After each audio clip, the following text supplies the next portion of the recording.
What? You're 11. You don't follow without your mother. Yeah, they came. See, look, that's. This is where the camera was placed in the ghost thing, I believe. It's where they placed the camera. Yo, why is there family all there? Here's real. So this is the ballroom, guys. This is I'm sorry. I have to. I have to. my voice. Sorry.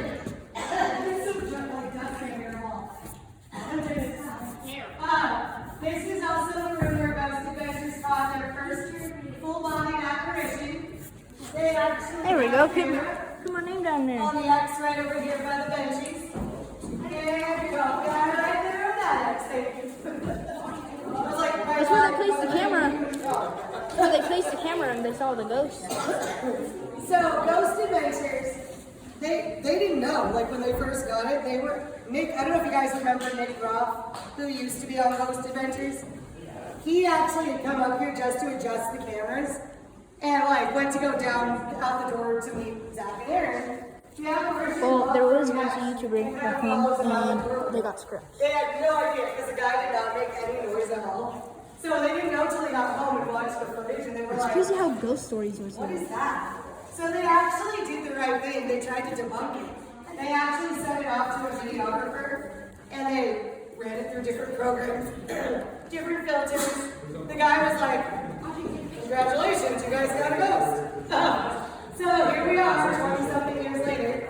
Ghost Adventures still holds the record for the longest apparition caught on film. So kudos to Ghost Adventures. It's 2023 and nobody has beat them yet. Probably was wondering. They're doing a good job running around. My favorite thing up here, if we could all stay together in the same room, that would be wonderful. Isaac. I'm all sorry, it's a neighborhood, and I don't want to lose people. I don't want people to get lost in the world, it's scary. Get over here.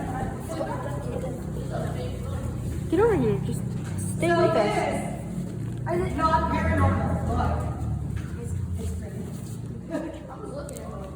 I cannot. I am not a girly girl at all. So, this is what they call a diamond dust mirror. It's not made with real diamonds, unfortunately. But it's got a silver backing and mercury, so it causes this lovely sparkly effect. I'm so sorry if I blind anybody. I'm like, it's usually I blind myself, and I'm like, oh, really cool. It's so pretty. Like I said, not a girly girl. You show me something that sparkles, I'm gonna freak out. This one, not original to the building. This was a very, very lucky Crazy where where the TV show once was. And YouTube. I always tell people if you guys ever go antiquing without the light, it just looks like a regular mirror. So I'm like, just kind of like walk into the antique shop and go, you might get a good deal on a diamond. That's what happened with him. The one downstairs though, I don't know if you guys noticed, the really big mirror right behind the bar that's right in the middle, you'll notice it's like being held up by chains. It's also a diamond dust mirror. That one though is original to the building. It's been there since 1862. Whoa. I don't want any of them to break, like God forbid. That one downstairs, if it ever fell, that's a lot of mercury. We'd probably have to evacuate for Chica City. We'd be like, oh God, it happened, the mirror fell. Oh dear Lord, it'd be a bad day. Watch your step right here, you guys. Every time I say watch your step, I fall in at least once. Bro, we gotta go with your mom. This is what I fall Right in. here. Okay. I'm slowing down.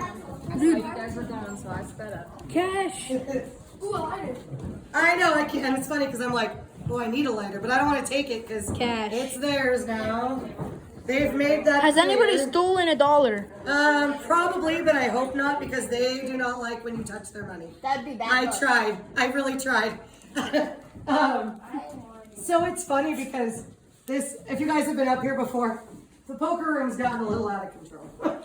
This started with one overnight, couple bucks and some change, and now it's just become a thing, which is kind of cute. I'm just used to people stealing from the building. So the fact that they're leaving stuff makes my heart happy. The ghosts like it. Like, I'm like, okay, cool. I actually tried to like clean it up because this is a hot mess, honestly. And I was just gonna I was gonna leave them a couple dollars, leave the change.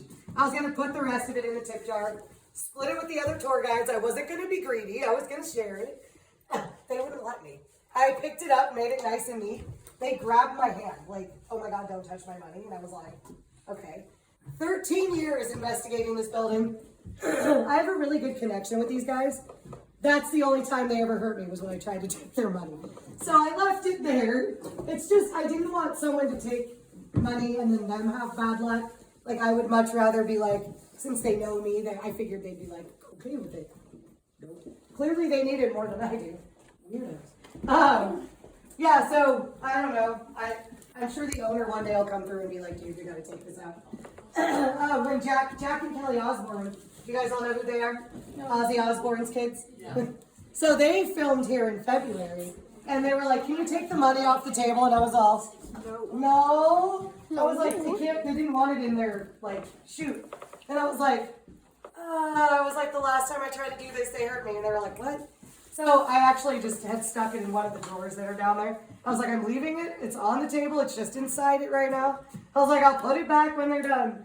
And people do say this is one of the most haunted rooms up here. People have seen the chairs pull out by themselves. 13 years, 40 plus times. I've never seen the chair move.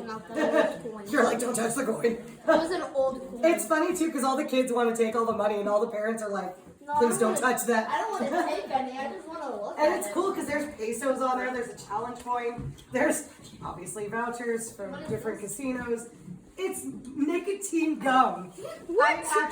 It's funny too because people put cigarettes up here and I was like, they put nicotine gum up here. I'm like, that's weird. That's different. So I've never seen the chairs pull out. I'm kind of sad about it. Weird. But this room is really cool anyways. Ulysses S. Grant played poker up here. Thomas Edison. John Mackey. Have you guys been to Mackey Mansion at all? No. Oh, nobody? No. I was going to assume that it was probably. If you guys get a chance to get down there, it's a really cool tour. Like, theirs is cool because like the first half is guided. We're gonna have to do that after. Set you free in the mansion.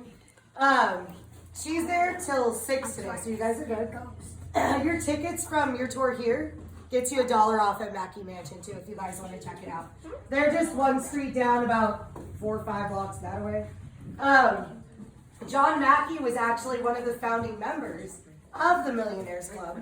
So in my brain, he spent more time here than he did in his own mansion. And then you have half the town that says Mark Twain played up here. And then you have the other half that said he didn't. When I was just investigating the building, I'm like, whatever, I don't care. I'm just looking for ghosties. But when I started doing the tour guide thing almost 2 years ago now at this point, oh my God, it's already been 2 years. That flew by. I wanted to know for my peace of mind, because it was making me crazy, but also I never want to give wrong information. So I actually talked to all the local historians I could find. I read all the books about Virginia City and Mark Twain. Come to find out, Mark Twain actually left Virginia City between 1864 and 1866. Millionaires Club didn't come up here until 1875. So he was already gone by the time the Millionaires Club came up. But I was like, I take peace of mind in this. He did drink at the saloon downstairs quite often, and they used to have poker games down there. So I think that's how the story got crossed a little bit. Fun little rumor about Mark Twain. Supposedly, he still owes money to every saloon in Virginia City. It's probably true, actually. I'm like, oh, Mark Twain. And of course, while these guys were playing poker, they would want their booze. The bartender would serve through the cute window behind you guys. This is not the bar from the Millionaires Club. We actually do have that bar, the original bar from there, from 1875, downstairs at the bar. It's on what I call the polar bear side of the bar, so further back towards the museum area. But it's next to the glass case that's got the shot glasses and wine glasses in it. The little wooden section right there. I will try to point it out to you guys when we go down there. I get super excited to get to the crypt because I like it. I'm a weirdo. Then I usually just like beeline and I totally forget about it. So the poor bartender, he would actually be in this small, tiny room alone. I hope there was more than one bartender because that would suck. To be stuck in there all day, every day. That was actually literal. And people do, like, they'll try to take pictures of it, the room, and some, like, either they'll be like,